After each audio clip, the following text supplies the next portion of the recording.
Ano? Hindi pa ako minumura ng magulang. Eh, tangin mo, mumurahin kita. Yo, what's up guys, no? Flex ko nga lang pala yung nangyari. Flex ang pusa nga.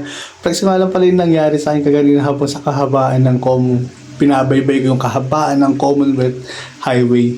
Tangina. Alam mo yung mga kuwal na hindi naman nila lahat ng jeep driver pero meron talagang mga siraulong driver gaya ng naka-encounter ko na to.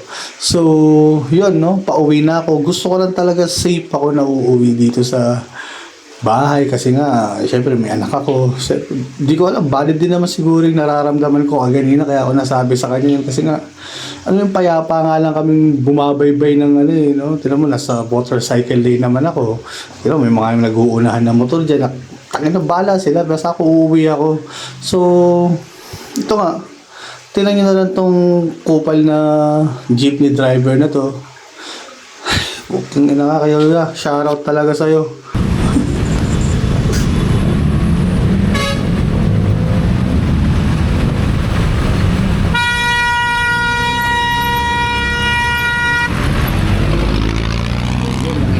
Guys, no, ginit-git niya ako. Then, yung sa kabila ko kasi may taxi, tapos siya, talagang pinilit niya yung sarili niyang pumasok dun sa may linya ko. Hindi na ako nakailag kaya sobra talagang nagalit ako, takot ako dun kasi na gusto ko umuwi ng safe yan eh.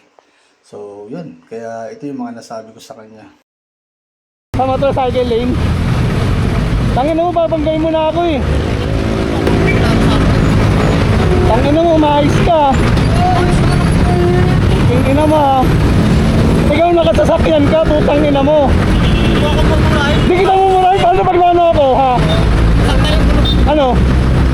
Tangin mo, may anak ako. Oh. Oh, ano? Tangin mo. Putang ina mo. Papatulan kita, putang ina mo, sige.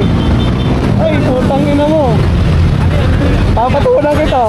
Tangina boss, kinat ako sa motorcycle lane. Papagdahin ko na, wala naman sa harap ko. Kung wala sa harapan mo, nasa gilid ako. Ano?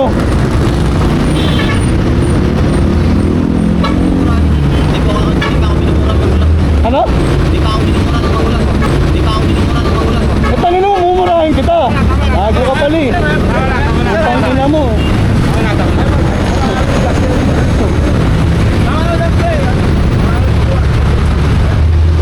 Tangina mo?